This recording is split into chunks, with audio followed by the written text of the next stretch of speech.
Live and local. This is Fox 7 Austin News at Noon.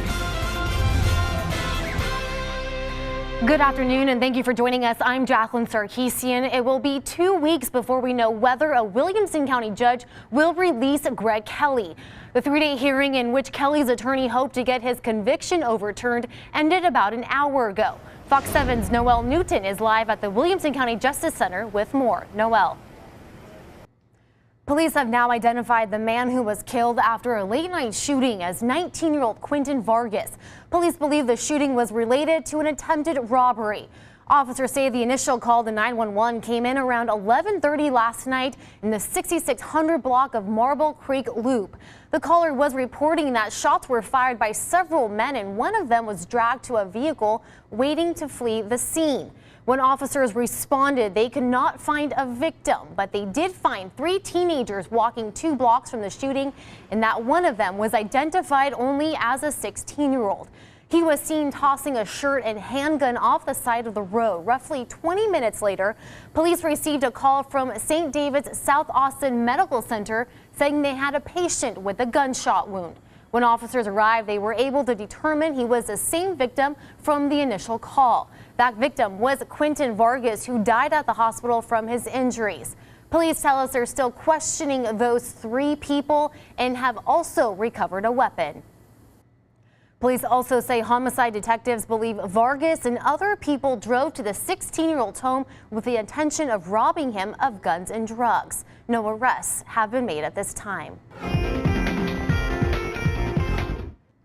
New information this afternoon in a kidnapping Wednesday that ended in one man's death. Local authorities say the victim has been identified as 25-year-old Thomas Vences Martinez. The incident started in a parking lot of a Central Austin HEB and ended in a West Austin neighborhood. Police tell us more about the 10-year-old boy involved. He was a family member, but was not the child of either the suspect or victim. He is safe and back with family. Police aren't releasing the name of the woman who was shot, but they say she will remain in the hospital for now. A head-on crash along a stretch of Interstate 45 kills 3 people. This was just south of Dallas in Navarro County. The fatal accident was set in motion by an SUV driving in the wrong direction. Reports say a Ford Explorer was spotted going south in the northbound lanes of I-35. The driver collided with a northbound vehicle carrying several passengers. The collision caused 3 other nearby vehicles to crash. The people killed were all in the vehicle hit by the wrong-way driver. Investigators are still unsure how that driver ended up driving in the wrong lanes.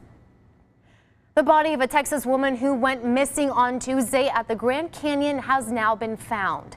The husband of a 38-year-old Dr. Sarah Beadle of Fort Worth says his wife was hiking when she apparently grew dizzy from the heat after running out of water. Scott Beadle says in a post on his Facebook page that his wife had left their daughter and a nephew in a safe location while she went to get water and some help.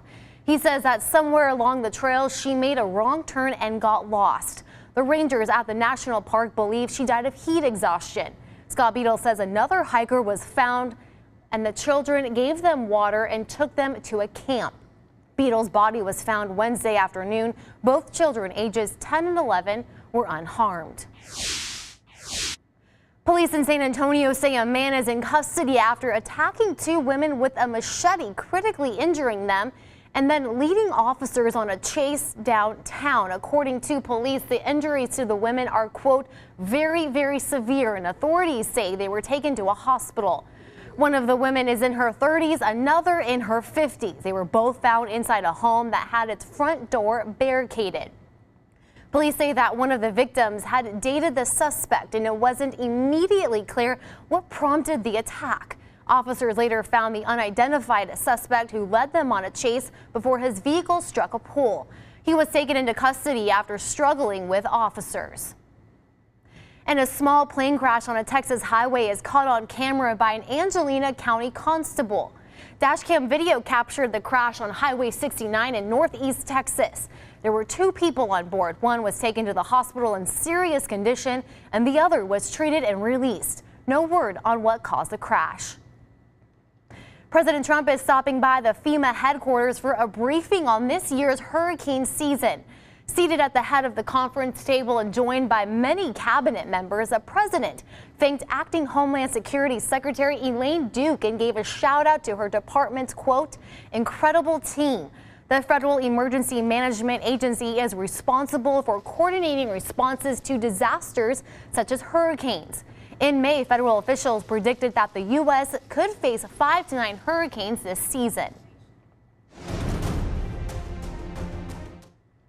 The White House says it's time to end the leaks following reports that special counsel Robert Mueller has impaneled a grand jury. Fox News' Lauren Blanchard has more from Washington.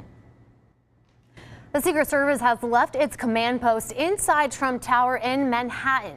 This comes after a dispute between the government and President Trump's company over the terms of a lease for this space, and that's according to 2 people familiar with the discussions. Previously, the Secret Service had stationed its command post, which houses supervisors and backup agents on standby in case of an emergency.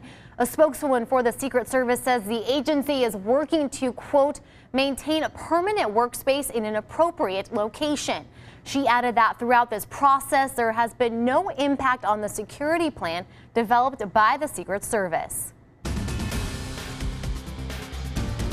Coming up with school just around the corner, UT students are getting ready for the new year with some new moves. We have that story and more coming up.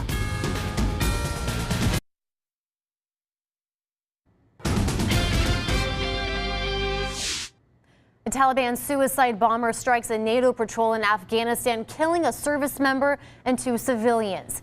The attack hit the patrol barely 18 miles north of Kabul. It's the second suicide bombing in recent days to target NATO. The U.S. military says 1 person died and 6 others were injured, including an Afghan translator. Well, thanks, Zach, for that. As UT students get ready to head back to school in a few weeks, a special free class is being held this weekend. It's meant to prepare students to protect themselves if harm comes their way. Fox 7's Tanya Ortega has that story. Well, from flash floods to monsoons to extreme heat, the West is dealing with some wicked weather. Fox News' Jonathan Hunt is in Los Angeles with more. You're watching Fox 7 Austin News at noon. Well, it's another good sign of the times. The market is performing well, and Forbes has also released the numbers on the world's richest authors. Fox Business's Lauren Simonetti has these stories and more in today's Fox Business Briefs. But get ready for lots of heat and humidity, Jacqueline. Can't wait. I know. Thanks, Zachy. No problem, Jackie. That's going to do it for us. Everyone have a great weekend.